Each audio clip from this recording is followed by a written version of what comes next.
Bonjour, je suis Yannick Lins et je suis la directrice de ce jeune département des arts de l'islam du musée du Louvre à Paris, qui a la chance de conserver l'une des plus grandes collections d'art islamique au monde.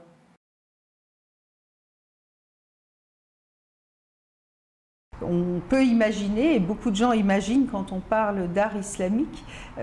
finalement on parle d'art religieux musulman, et donc par définition qui peuvent être liés au culte musulman ou qui peuvent être liés au décor d'édifices religieux musulmans, les mosquées par exemple, ou les mausolées.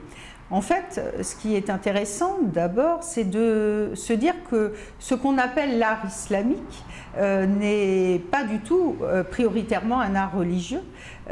puisque c'est un art, je dirais, qui s'est diffusé dans toutes les élites de la société et du monde islamique, et même bien au-delà, puisque ces objets d'art qui vont être produits au cours des siècles de développement de cette civilisation islamique vont aussi, à plusieurs époques de notre histoire, fasciner les élites chrétiennes du monde chrétien.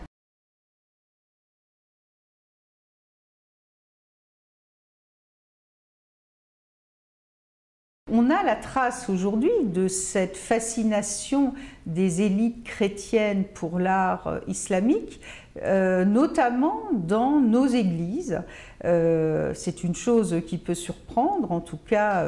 moi j'ai envie de vous dire, allez visiter les trésors des églises d'Europe et vous découvrirez énormément d'art islamique. Avant de les voir dans les églises, il y a d'autres traces de cette fascination de l'élite chrétienne dès le Moyen-Âge jusqu'au XVIIe, XVIIIe siècle. Si vous regardez par exemple toute la peinture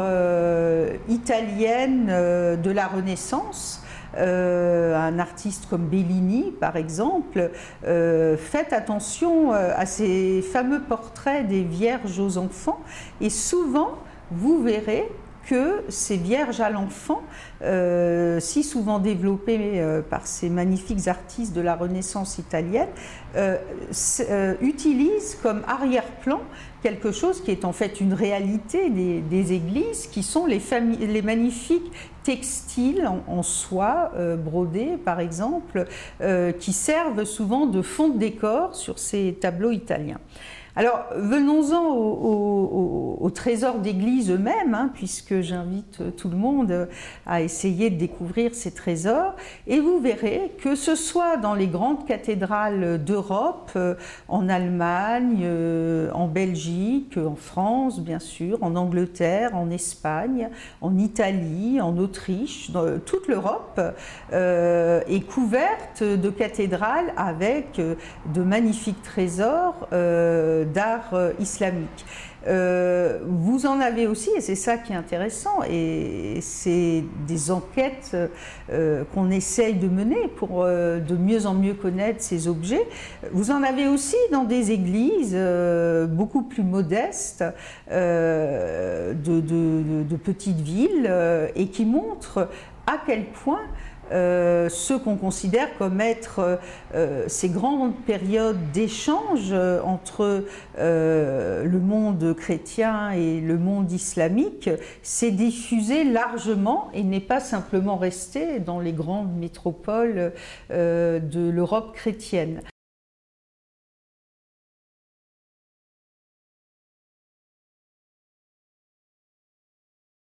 Ce qui est intéressant aussi, c'est que ce phénomène commence très tôt. Les objets les plus anciens sont des objets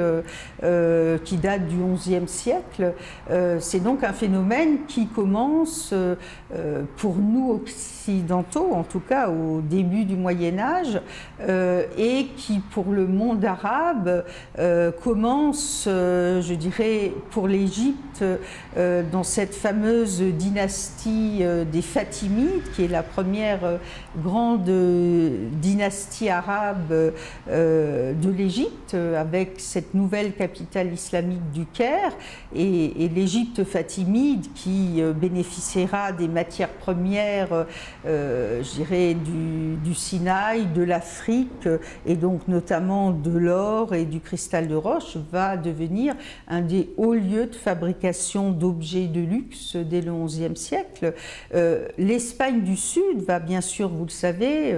je n'ai qu'à citer Cordoue pour que tout le monde se replace dans ce contexte de l'Andalousie riche et heureuse après la conquête musulmane et le développement de ces grandes villes comme Cordoue et Grenade. C'est, je dirais, ce califat de Cordoue qui, jusqu'au Xe siècle, va régner dans cette Méditerranée occidentale, va aussi commencer à développer un artisanat de très haut niveau, se spécialisant plus sur l'art du textile, mais aussi par exemple sur le travail d'ivoire. Donc on voit émerger dans ces époques anciennes, entre le Xe et le XIe siècle, un vrai marché européen, plutôt méditerranéen, entre l'Espagne et l'Égypte, et bien sûr les contrées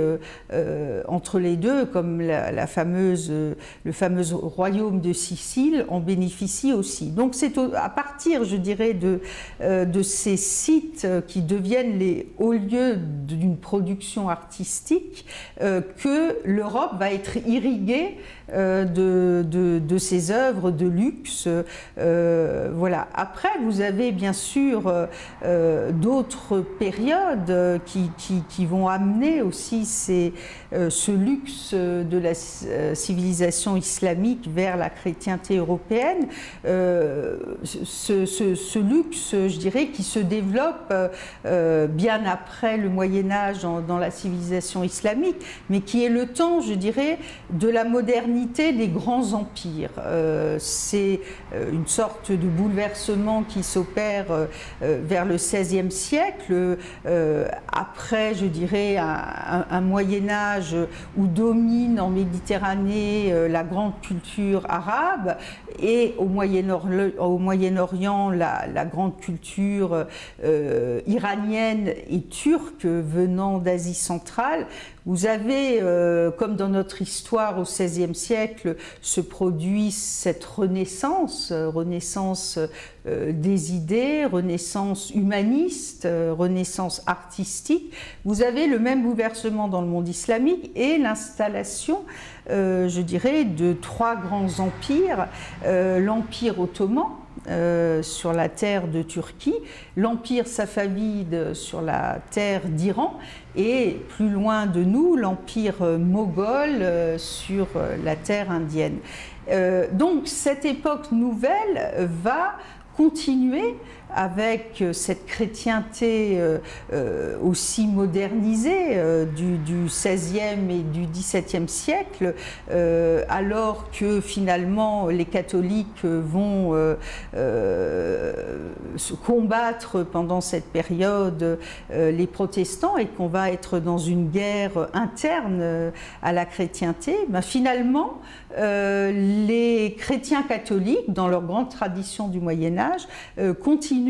leur commerce et leur curiosité d'enrichir leur trésor d'église avec de très beaux objets d'Orient. Mais cette fois-ci, le tropisme ne vient plus de l'Espagne du Sud ou de l'Égypte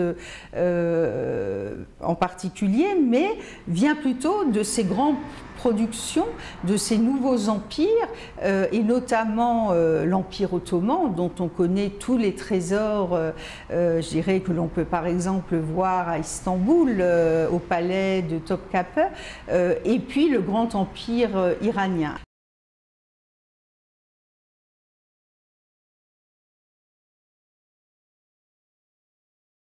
Alors allons par exemple dans le sud de la France, à Toulouse. À Toulouse, vous avez un monument très célèbre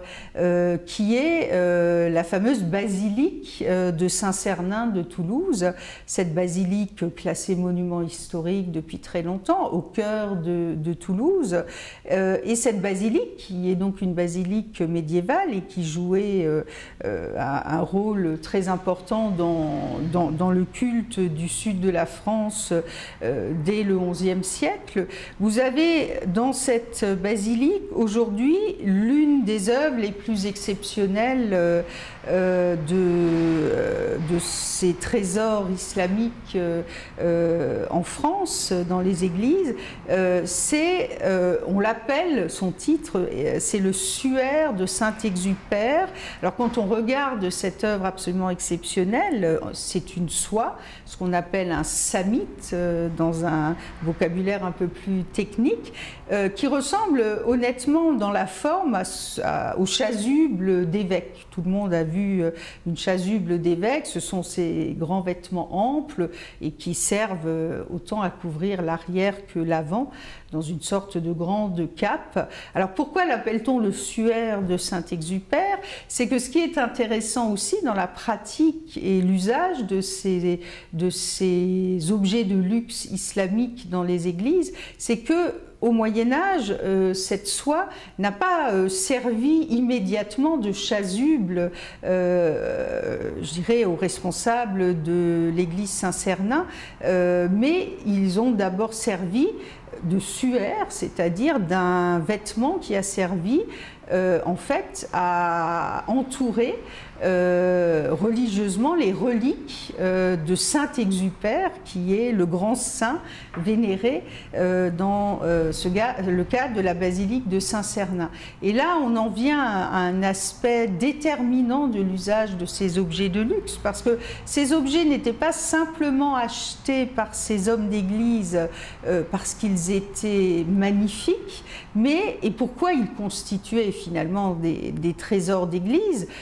ces trésors d'église que l'on considère aujourd'hui souvent comme les premiers musées d'art ou musées d'objets d'art, mais il faut toujours se rappeler que le premier sens d'un trésor d'église, c'est créer un lieu de vénération exceptionnelle des reliques des saints pour lequel l'Église a été construite et dédiée en général à la vénération de ce saint. Donc cette pratique des reliques, qui aujourd'hui, il faut bien le dire, a disparu dans la pratique chrétienne, est une pratique qui devient à la mode au début du Moyen-Âge. C'est pour ça que les croisés allaient aussi en Terre Sainte, récupérer un morceau de la Croix Sainte, un morceau, je dirais, de Jésus. Enfin, il y a eu toute cette pratique du pèlerinage qui a entraîné la pratique des reliques, et il était devenu évident, il y avait un marché international, donc chaque église achetait ses reliques et il fallait bien sûr lui donner une boîte à l'allure absolument exceptionnelle. Donc que ce soit les soieries comme le Suaire de Saint-Exupère, que ce soit des boîtes en ivoire ou en cristal de roche richement décorées, parfois de pierres précieuses, c'était très souvent pour y mettre d'abord les reliques. Autre exemple, alors on en a aujourd'hui de nombreux visibles dans les musées. Par exemple, au musée de Cluny, vous avez un magnifique reliquaire qui consiste en une petite boîte avec 4 faces en pierre, en cristal de roche. Donc c'est plus que du cristal de Baccarat ou de Saint-Louis qu'on fabrique aujourd'hui, qui est du cristal soufflé, reconstitué. les Arabes de l'Égypte fatimide qui ont commencé à travailler cette roche transparente qui est du vrai cristal massif, donc c'est diffusé largement, et cette boîte illustre un exemple de ce travail du cristal de roche fait en Égypte dans les premiers siècles du Moyen-Âge, et puis elle a été enrichie sans doute en Sicile, parce qu'il y avait aussi dans ce commerce du luxe international en Méditerranée en ce début du Moyen-Âge, une alliance vraisemblablement commerciale entre les artistes d'Égypte et les artistes siciliens pour former ces reliquaires absolument exceptionnels. Autre exemple que j'aimerais citer et montrer aussi que on peut trouver ces objets de manière complètement inattendue aujourd'hui dans des petites églises. Un de mes collègues, que je cite volontiers, Nicolas Atto, conservateur au musée de Rouen, a lui-même mené une petite enquête, puisque j'essaye de mobiliser tous mes collègues en région pour découvrir ces objets dont on a tous perdu la trace et la provenance, et il a par exemple découvert en pays de Caux, en Normandie, dans la célèbre abbaye de Saint-Nicolas de Caux, un magnifique, ce qu'on appelle un olifant, qui est une corne au départ d'éléphant ou de rhinocéros, et qui est richement décoré. Alors on en a aussi déjà des très beaux exemples dans l'art byzantin. Ça fait partie de ces objets dont on pense qu'ils servaient, comme dans les traditions de certaines civilisations anciennes, à boire, puisque c'était un des usages possibles. Mais en tout cas, on connaît dans cette production byzantine et du Moyen-Âge islamique des très beaux exemples décorés. Eh bien, on en a découvert un magnifique avec des chameaux, avec tout un décor de chameaux dans cette abbaye. Alors, bien sûr, ce qui est fascinant pour nous, et c'est pour ça que c'est une histoire en devenir, hein, d'après moi, c'est que l'étape d'après, c'est qu'on a tout de suite envie de connaître l'histoire et le destin de ce fabuleux objet. Parce que retrouver une corne, a priori plutôt d'éléphant, avec un décor de chameau au fin fond du pays de Caux, c'est troublant, parce que pour moi, la corne d'éléphant et les chameaux, ça évoque la route de la soie. C'est-à-dire une route qui part de la Chine, qui passe par l'Asie centrale. Donc voilà, on a envie de savoir, on n'est sans doute pas là dans un objet qui a suivi un parcours classique, comme ont pu le suivre des centaines d'objets en Méditerranée, venant d'Égypte, de Sicile, d'Espagne du Sud et remontant. Donc on a aussi sans doute dans cette fabuleuse histoire de circulation de ces œuvres, sans doute des histoires particulières, exceptionnelles, qu'il faudrait pouvoir raconter. J'aimerais citer d'autres exemples, parce que c'est vrai que finalement, quand on s'intéresse beaucoup à ces objets islamiques dans les églises, très vite on se dit finalement il s'agit très souvent d'objets en ivoire et très souvent aussi de ces objets composés, qu'on appelle parfois aussi des objets hybrides, à la fois faits d'éléments de décor en cristal de roche, recomposés avec des décors en métal, en bronze, en pierres précieuses, etc. Mais j'aimerais aussi évoquer les tapis, par exemple. Vous le savez, les tapis font partie de l'histoire de l'art islamique, de l'histoire du décor de ces palais, de ces lieux orientaux. Et là aussi c'est intéressant. Alors les tapis, il faut toujours s'en souvenir, ne sont pas des productions anciennes dans l'histoire de l'art islamique. L'art du tapis se développe, commence à se développer timidement à la fin du XVe siècle, plutôt en Asie centrale et en Iran, et va devenir l'élément décoratif à la mode à partir vraiment du milieu du XVIe siècle. Donc quand on voit des tapis, je dirais qu'on est dans une époque plus récente, entre le XVIe et le XIXe siècle. Et nous avons par exemple ici, au département des arts de l'islam, le très célèbre tapis dit de Mantes. Alors pourquoi on l'appelle le tapis de Mantes? Il s'agit bien d'un tapis qui provient de la collégiale de Mantes-la-Jolie et qui est un des plus beaux tapis de notre collection et qui révèle aussi qu'à partir du XVIe siècle, ces achats, ces échanges, parfois aussi des dons de visiteurs diplomatiques venant, alors cette fois-ci beaucoup plus de ces empires dont je parlais au début, de l'empire ottoman ou de l'empire perse, et qui étaient très respectueux aussi, je dirais, de l'Europe chrétienne, et notamment en France, on était encore à l'époque de la royauté chrétienne. Donc aller voir le roi de France, c'était aller voir le chef des chrétiens, et donc il fallait bien sûr aussi rendre hommage à cette chrétienté par des cadeaux diplomatiques, et souvent ces cadeaux se retrouvaient dans les grands édifices du royaume à la demande du roi. Le tapis de Mantes est un de ces exemples. On en conserve là aussi, puisque c'est un phénomène européen. Les Ottomans étaient parfois en guerre, mais aussi en paix avec la grande dynastie austro-hongroise des Habsbourg, et la cour de Vienne a aussi bénéficié d'énormes cadeaux diplomatiques, et notamment ce qui faisait sans doute le summum. Si aujourd'hui on nous disait quel est le summum du luxe français, tout le monde dirait sans aucun doute, c'est la mode, voilà, c'est la grande couture, la haute couture, comme on dit. À l'époque, ça pouvait être la haute soierie, et donc ces soieries étaient parmi les choses offertes. Et donc on trouve par exemple, comme témoignage de ces soieries, au musée d'art décoratif de Vienne, venant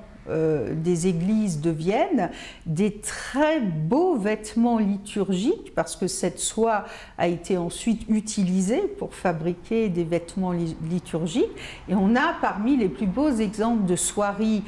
iranienne, perse ou bien ottomane, parce que les deux empires développaient ce genre de luxe, et on voit des très belles chasubles dans ces soieries très colorées encore, dans des couleurs rouges, bleues, des fils d'or, des choses très belles, qui étaient donc les vêtements d'apparat des évêques de la famille des Habsbourg en Autriche. Et puis, j'aimerais dire, last but not least, puisque nous sommes quand même au département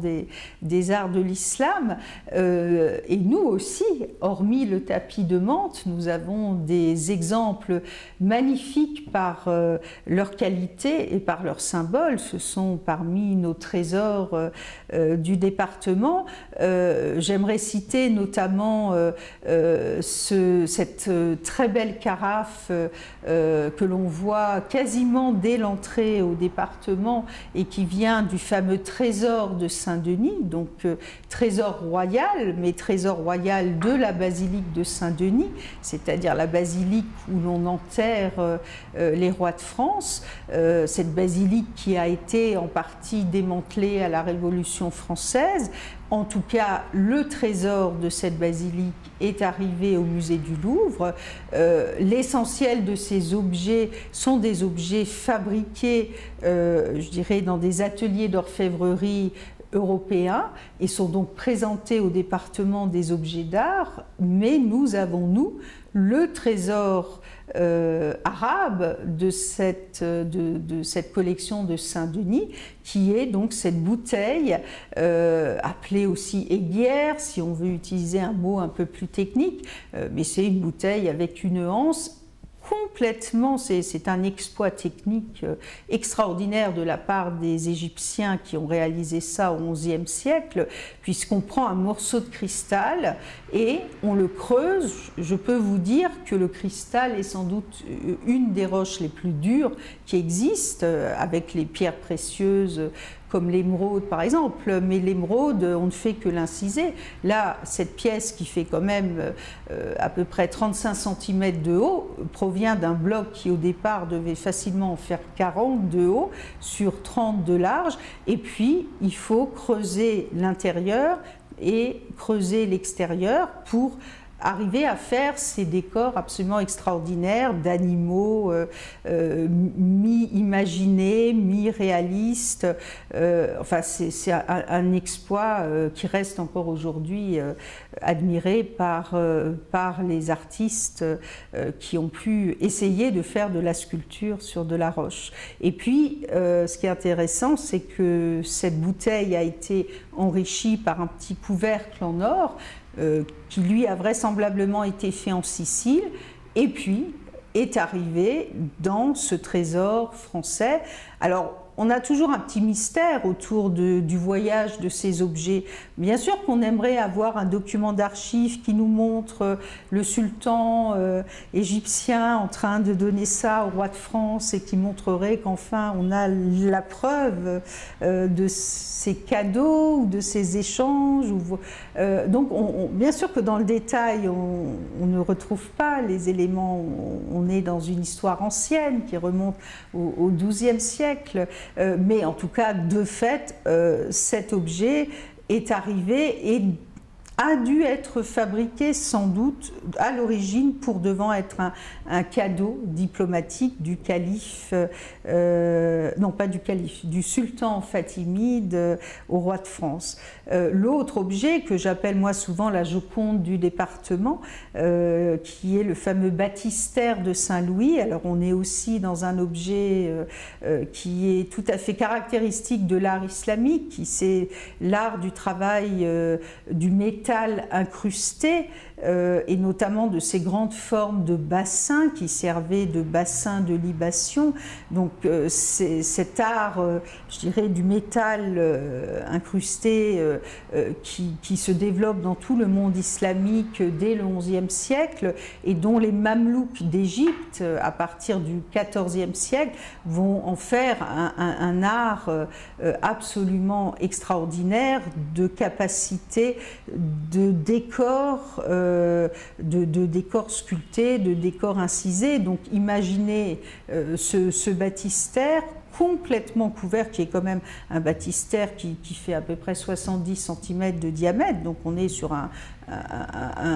bel objet de vaisselle de luxe, et qui servait aussi dans ce contexte, je dirais, d'aristocratie des sultans mamelouks, à évoquer la vie du prince. Donc on voit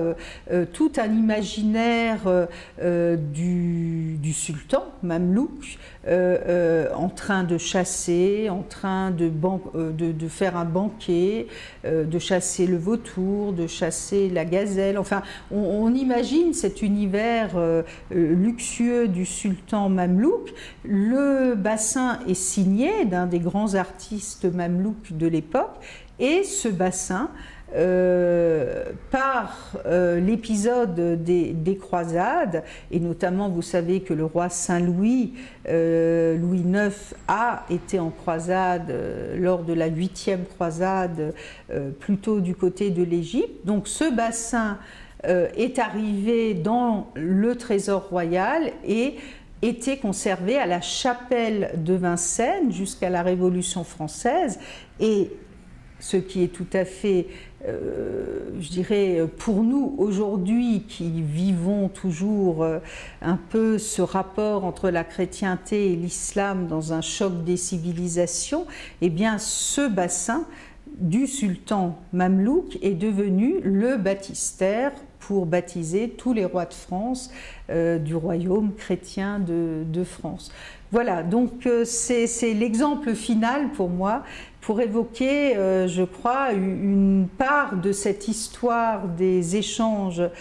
entre le monde islamique et le monde chrétien, visible encore dans ces témoignages matériels, encore une fois, sur toutes nos routes de France et d'Europe, en rentrant dans les églises. Merci.